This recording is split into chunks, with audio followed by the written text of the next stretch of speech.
नमस्कार मित्रांनो, भक्ती ज्ञान शिक्षामध्ये आपणं स्वागत आहे। ही कथा खूप गोड आणि पवित्र आहे। ही कथा लक्षपूर्वक ऐका। ही कथा तुम्हाला तुमच्या आयुष्यात खूप प्रेरणा देईल। कथा सुरू करण्यापूर्वी जे आमच्यासाठी नवीन आहेत त्यांनी आमच्या चॅनलला सबस्क्राईब करा। चला आजची गोष्ट सुरू करूया। Nilkanth, Indian rolling bird. Nilkanth पक्षी भगवान शिवाचे एक अवतार आहे। एक नीलकंठाची जोडी वाळवंट प्रदेशात राहत होते। ती उन्हाळ्याची रात्र होती, थंड वारा वाहत होता। त्या दिवशी नीलकंठची बायको नीलकंठला म्हणते, "अहो, आज मला झोप येत नाहीये, काय झालंय ते कळत नाहीये। कृपया मला एक गोष्ट सांगा जी रात्र निघून जाईल आणि माझं मन हलकं होईल." पत्नीचं इतकं ऐकून झाल्यावर नीलकंठ एक गोष्ट सांगतो। नीलकंठ म्हणतो की, "प्रिय, लक्षपूर्वक ऐक, मी तुला एक गरीब भावाची आणि श्रीमंत बहिणीची गोष्ट सांगणार आहे." नीलकंठ कथा सुरू करतो आणि नीलकंठची पत्नी ही कथा लक्षपूर्वक ऐकते। एका शहरात एक शेतकरी राहत होता। त्याला एक मुलगा आणि एक मुलगी झाली। शेतकऱ्याने आपल्या मुलाचे नाव रामू आणि मुलीचे नाव किशोरी ठेवले। बऱ्याच काळानंतर दोघेही तरुण होतात। त्यांची मुलगी खूप सुंदर आणि सुशील होती। मुलगी किशोरीचे लग्न मोठ्या घरात होते। तो आपल्या मुलीचे लग्न एका श्रीमंत घरात करतो, तो आपल्या मुलाचे लग्न एका गरीब घरात करतो। तो शेतकरी देखील खूप गरीब होता, म्हणून तो त्याचं मुलाचे लग्न गरीब घरात करतो, म्हणजे आपल्या बराबरीमध्ये करतो। काही दिवसांनी शेतकरी मरण पावतो आणि त्याची मुलगी किशोरी तिच्या सासरी सुखात नांदत राहते। मुलगा रामू आपल्या पत्नीसह आपल्या शेतात मजुरी करून आपले जीवन जगतो। दुसरीकडे त्याची बहीण किशोरी ही श्रीमंत घरात गेली होती। तिला रोज श्रीमंत लोकांसोबत वावरावे लागत होते, त्यामुळे हळूहळू भावाशी बोलणं तिरस्कार करू लागली। तिला वाटू लागले की माझा भाव खूप गरीब आहे आणि त्याच्या गरिबीमुळे तो फाटके जुने मळके कपडे घालून इथे आला तर माझी प्रतिमा खराब होईल आणि माझी बेइज्जती होईल, म्हणूनच ती भावाशी कधी बोलत नव्हती। तिचा भाऊ रामूलाही चांगलं माहीत होतं की माझी बहीण माझा तिरस्कार करते। श्रीमंतीला गरिबींचा कृत्यांचा तिरस्कार वाटतो, म्हणूनच रामूही कधी बहिणीच्या सासरच्या घरी गेला नाही। काही वेळाने रामूची बहीण किशोरीचे जावबाईचे मुलीचे लग्न होणार आहे, पण रामूची बहीण किशोरी तिचा भाऊ रामूला बोलवत नाही। जेव्हा रामूला कळले की तिचे जाऊबाईचे मुलीचे लग्न होणार आहे आणि काही दिवसातच लग्न करणार आहे, रामू घरी येतो आणि बायकोला सांगतो की बहीण किशोरीच्या सासरी जात आहे। तिचे जाऊबाईचे मुलीचे काही दिवसात लग्न होणार आहे। तेव्हा रामूची बायको रामूला विचारते की आमंत्रण आले आहे की नाही। रामू खोटं म्हणतो की आमंत्रण आले आहे आणि आपल्याला जावे लागेल। रामू बहिणीच्या सासरी जायची तयारी करतो। रामू खूप गरीब होता। तो मित्राकडून पैसे उसने घेऊन पैसे घेऊन तो त्याची बहीण किशोरीसाठी छान साड्या विकत घेतो। किशोरीच्या जाऊबाईचे मुलीसाठी छान कपडे खरेदी करतो। तो लग्नासाठी चांगले कपडे विकत घेतो आणि आता बहिणीच्या सासरी जायची तयारी करतो। रामू आपल्या बहिणीच्या सासरी जातो। किशोरीच्या जाऊबाईला किशोरीचा भाऊ येताना दिसतो, तेव्हा ती धावत किशोरीकडे जाते। किशोरी, तुझा भाऊ आला आहे आणि बाहेर तुझी वाट पाहत आहे। जेव्हा किशोरी तिच्या जाऊबाईला म्हणते की माझा भाऊ कसले कपडे घातला आहे, तेव्हा किशोरीचा जाऊबाई म्हणते की तुझा भाऊ जुने फाटके मळके कपडे घालून आला आहे। जाऊबाईचे इतके ऐकून रामूची बहीण किशोरी तिच्या घरचा दरवाजा बंद करते आणि रामू बाहेर उभं राहतो। रामूला अनेक तास उलटून जातात, पण त्याची बहीण येत नाही। जेव्हा पुन्हा किशोरीचे जाऊबाई घराबाहेर पडते, तेव्हा तिला समजते की किशोरीचा भाऊ अजूनही बाहेर उभा आहे। ती पुन्हा किशोरीकडे गेली आणि किशोरीचा दरवाजा ठोठून तुझा भाऊ अजूनही बाहेर उभा आहे। खूप वेळानंतर किशोरीने दार उघडले आणि ती तिच्या जाऊबाईला सांगते की ताई, मी बाहेर जाऊ शकत नाही, तुम्ही माझ्या भावाला मागच्या दाराने आत घेऊन याल का? किशोरीचे जाऊबाईने मागच्या दाराने किशोरीच्या भावाला घरात आणते। बहीण किशोरीला बऱ्याच दिवसांनी रामू बघतो, तेव्हा त्यांच्या डोळ्यातून अश्रू टपकतात आणि तो आपल्या दुखी आवाजात म्हणतो, ताई, तू तुझ्या भावाला विसरलीस का? पण त्याची बहीण किशोरी आपल्या भावाला सांगते, तुला इथे कुणी आणले? मी तर तुला बोलवले नाही, तरीही तू निर्लज्जपणे इथे आलास.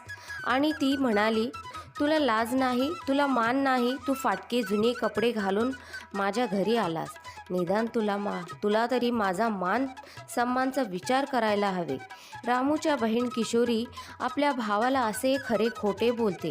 रामू आपल्या डोके खाली करून बहिणीचे बोलणे ऐकत राहतो. तोंडातून एक शब्दही बाहेर पडत नाही. त्यानंतर बहीण किशोरी रामूला एका खोलीत घेऊन जाते आणि भावाला शांतपणे बसायला सांगते. तुझी फाटके मळलेले जुने कपडे घेऊन बाहेर जाऊ नकोस. मी सांगितल्याशिवाय तू खोलीतून बाहेर येऊ नकोस. रामू म्हणाला, ठीक आहे ताई, काही हरकत नाही. तुला योग्य वाटेल ते कर. तू म्हणालीस तर या खोलीत राहा, मग मी ह्या खोलीत राहीन. मी खोलीत बसेन. तेव्हा रामूची बहीण किशोरी तिच्या भावाला खोलीत बसवते आणि स्वतः बाहेर जाऊन दरवाजा बंद करून घेते. आता रामू 3 दिवस त्याच खोलीत बसून राहतो. किशोरी तिच्या भावाला खोलीत बसवते. दुसरीकडे भूक आणि तहान लागल्याने रामू खोलीत बसून तिची वाट पाहत असतो. त्याच खोलीत बसून रामूची प्रकृती बिघडते आणि तो आजारी पडतो. कारण तो 3 दिवस एकाच खोलीत बंद होता. त्याने काही खाल्लं पिल्लं नाही, त्याला पाणीही मिळालं नाही. तो या खोलीत बंद राहतो. 3 दिवस घालवल्यानंतर रामू हळूच दरवाजाजवळ जाऊन आतून ठोठायला लागतो. रामूने दार ठोठवल्यावर किशोरीचे जाऊबाईला बाहेरून त्या दाराचा आवाज ऐकू येतो आणि ती या खोलीत बंद कोण आहे हे बघा लागते. कोण दरवाजा ठोठवत आहे? किशोरीचे जाऊबाईंनी येऊन तिच्या खोलीचे दार उघडते. तेव्हा तिला दिसले की किशोरीचा भाऊ आत बेशुद्ध अवस्थेत पडला आहे. किशोरीच्या जाऊबाईंनी किशोरीच्या भावाला त्या खोलीतून बाहेर काढते. किशोरीच्या जाऊबाई रामूला म्हणते की तुम्हाला या खोलीत कुणी बंद केले? आता तो लाचार भाऊ, असहाय्य भाऊ रामू काय म्हणतो, ती माझी बहीण आहे जिने मला या खोलीत बंद केले आहे. आता तो लाचार भाऊ म्हणतो की मला माहीत नाही, मी या खोलीत बसलो होतो, पण अचानक कुणीतरी दरवाजा बंद केला आणि त्यानंतर ते खोलीला कुलूप लावले. असे बोलून तो बाहेर गेला आणि रामू थेट त्याचा घरी निघाला. आता रामू त्याच घरच्या वाटेवर आहे. तो रडत भूक आणि तहानलेला होता. तो बहिणीचे घरचे पाणीसुद्धा प्यायले नाही. शेवटी बरंच अंतर गेल्यावर रामूला चक्कर येऊ लागली. उन्हामुळे त्याला खूप गरम वाटत होतं. भूक आणि तहान तर वेगळीच होती. रामूने पाणीही प्यायला नव्हतं. मग रामूला खूप चक्कर येऊ लागली. चक्कर आल्याने रामू पडायला लागतो. तेव्हा एक म्हातारी आई तिथे येते आणि त्या वृद्ध आईने रामूला पकडले. मग तिने रामूचे डोकं आपल्या मांडीवर ठेवून त्याला आराम करवते. मग रामू काही वेळ त्या आईच्या मांडीवर विश्रांती करतो. काही तासानंतर रामूला शुद्धी आल्यावर रामूचे डोकं त्या वृद्ध आईच्या मांडीवर असल्याने त्याला कळते. तो उभा राहतो, आईला नमस्कार करतो आणि म्हणतो, आई तू कोण आहेस? नीलकंठ हे बोलत आहे आणि नीलकंठची पत्नी ही अगदी लक्षपूर्वक ऐकत आहे. नीलकंठ पुढे म्हणतो की ही वृद्ध आई म्हणजे देवी. रामूची पत्नी आहे ती देवीची खूप मोठी भक्त आहे. ती रोज देवीची अखंड भक्ती करत असे. त्यामुळे चक्कर आल्याने रामू पडू लागला. तेव्हा देवी प्रकट झाली आणि रामूला तिच्या मांडीवर डोके ठेवून झोपवले. रामूला शुद्धी आल्यावर रामूने देवीला नमस्कार केला. रामू देवीला नमस्कार करतो आणि परत जायला लागतो. तेव्हा ती देवी म्हणजे म्हातारी आई म्हणते, बाळा तू कुठे चालला आहेस आणि कुठून येत आहेस? तर रामू म्हणतो की मी माझ्या बहिणीच्या सासरच्या घरून येत आहे आणि माझ्या घरी जात आहे. म्हातारी आई रामूला म्हणते, बाळा तू लग्नाला गेला होतास तर तुझ्या बहिणीच्या घरातून काही आणले नाहीस का? रामू म्हणतो, आई आता मी तुझ्यापासून काय लपू? तू माझा जीव वाचवलीस. मग रामू वृद्ध आईजवळ हकीकतबद्दल सांगतो. तो पूर्ण घटना सांगतो. त्या वृद्ध आईने सर्व घटना ऐकते. रामूने संपूर्ण घटना सांगितली. नंतर वृद्ध आई म्हणते, बाळा काळजी करू नको. इथून थोड्या अंतरावर माझा एक बाग आहे. त्या बागेत जाऊ. तिथे काही टरबूज आणि काकडी लावल्या आहेत. थोडेफार खाऊन घे आणि काही घरी घेऊन जा. आता रामू आणि ती म्हातारी आई बागेत जातात आणि म्हातारी आई रामूला म्हणते की माझ्या बागेत खूप मोठमोठे टरबूज आहेत. काकडी आहे, तू ही टरबूज तोडून घे. काकड्या आणि टरबूज एका पिशवीत ठेव. आणि जेव्हा तुझी मुले आणि तुझी पत्नी जर तिने विचारले की तुम्ही तुमच्या बहिणीच्या घरातून काय आणले आहे, तर तिला हे टरबूज आणि काकडी द्या आणि तिला सांगा माझ्या बहिणीने हे पाठवले आहे. तर तुझी लाज कायम राहील, तुझी मान सन्मान टिकून राहील. वृद्ध आईचे इतके ऐकून रामू आईच्या बागेतून काही काकड्या आणि काही टरबूज काढले आणि पिशवीत टाकले आणि तो तिथून निघून जातो आणि त्याच्या घरी येतो. रामू घरी येताच रामूची लहान मुलं आणि रामूची बायको रामूकडे येतात. रामूची लहान मुलं म्हणतात की बाबा, आत्याच्या घरातून काय आणले आहेस? लग्नातून काय आणलं आहेस? मिठाई आणली असेल. रामू हातातील पिशवी बायकोच्या हातात देऊन घराबाहेर जातो. रामूच्या बायकोने पिशवी उघडताना पाहिले तेव्हा तिला त्यात सोनं दिसलं. हे पाहून रामूच्या बायकोला आश्चर्य वाटलं.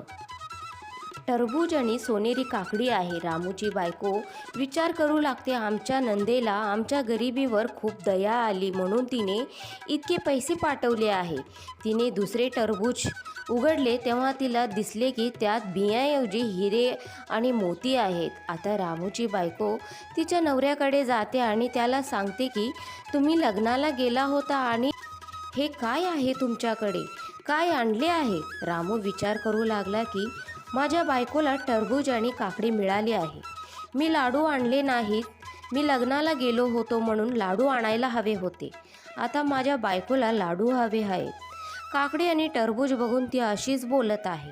रामू बायकोला म्हणतो की बहिणीने जे काही पाठवले आहे ते मी उघडले नाही. रामूची बायको नवऱ्याला सांगते आणि ती नवऱ्याला हात धरून घरात आणते आणि तिने नवऱ्याला म्हणते, हे बघा, आमच्या नंदेने आमचे नशीब बदलले आहे. त्यात हिरे मोती आणि दागिने इतके पैसे आहेत. आता रामूला समजले की ती म्हातारी आई ती दुसरी कुणी नसून साक्षात देवी होती. ती सामान्य आई नव्हती, ती देवी होती. पण रामू हे आपल्या बायकोला सांगत नाही. रामूच्या बायकोला नेहमी वाटायचे की सगळे पैसे तिच्या नंदेने पाठवले आहे. आमच्या गरिबीची दया दाखवत आमच्या नंदेने आम्हाला पाठवले आहे. आता देवीच्या कृपेने रामू एक छान महल बांधतो आणि मोठ्या थाटामाटात राहू लागतो. रामूचा वाडा पूर्ण तयार झाल्यावर तो राजा महाराजासारखा राहू लागतो. रामूच्या बायकोला नेहमी नंदेचा अभिमान वाटू लागला. तेव्हा रामूची बायको रामूला म्हणाली, हे बघा, आता तुमच्या बहिणीला तुमच्या घरी घेऊन या. ती तुमच्या घरात थोडे दिवस रमू द्या. तिला वरून बरेच वर्ष झाली आहेत. ती माहेरी कधी आली नाही. तुमच्या बहिणीमुळे आज आपल्याकडे एवढे मोठे घर, एवढी मोठी आलिशान आहे. म्हणून तुम्ही तुमच्या बहिणीला नक्की आणा. रामूला पण अभिमान वाटतो. मग बायकोचं इतकं ऐकून रामू बहिणीला घ्यायला जातो आणि तो जाऊन बहिणीच्या दारासमोर उभं राहतो, जिथे तो काही वेळापूर्वी लग्नाच्या वेळी उभा होता. तेव्हा रामूची बहीण किशोरीच्या जाऊबाईला कळते की किशोरीचा भाऊ आला आहे आणि तो राजा किंवा महाराजा आहे. त्यामुळे ती किशोरीकडे जाते आणि म्हणते की किशोरी, तुझा भाऊ आला आहे. तिच्या जाऊबाईचे म्हणणे ऐकून किशोरी म्हणते की तो भिकारी माझा भाऊ नाही, कारण ती प्रत्येक वेळा त्याला भिकारीच समजत होती. पण किशोरीचे जाऊबाई म्हणते की तो भिकारी नाही, एक राजा आहे. मागे 4 सैनिक उभे आहेत, रथ उभा आहे. जा आणि बाहेर पहा. तेव्हा रामूची बहीण किशोरी तिच्या खिडकीतून भावाकडे पाहते आणि विचार करते, त्याचे नशीब कसे बदलले. असा विचार करत ती तिच्या खोलीतून बाहेर पडते आणि त्याला म्हणते, भाऊ मला माफ कर, मी तुला खूप दुखवले आहे. तरीही रामू त्याची बहीण किशोरीला काहीच बोलत नाही. तो म्हणतो, ताई, काही हरकत नाही, त्यावेळी आमचे दिवस असे होते. पण आता रामू म्हणतो की आता तुला आमच्या घरी यावे लागेल. तुला तुझ्या माहेरी तुझ्या भावाच्या घरी यावे लागेल. रामूची बहीण रामूबरोबर जायला तयार झाली. रामूची बहीण रामूबरोबर ती माहेरी आली आणि भावाची भव्य पाहून दंग होते. आलिशान महल, वाड्यात नोकर चाकर असतात. भावाची भव्यता पाहून ती थक्क होते. रामूची बायको आपल्या नंदेची एवढी सेवा करते कारण तिला वाटायचे की आज आपल्याकडे जो वैभव मान सन्मान आहे तो आपल्या नंदेमुळे आहे. आमच्या नंदेने आपल्याला इतके पैसे दिले, आपली मदत केली नसते तर आपण आज असं नसतो. तिला वाटले कारण रामूने कधीच बायकोला खरे सांगितले नव्हते. म्हणूनच रामूची बायको आपल्या नंदेची इतकी काळजी घ्यायची आणि तिला आपल्या मिठीत ठेवायची.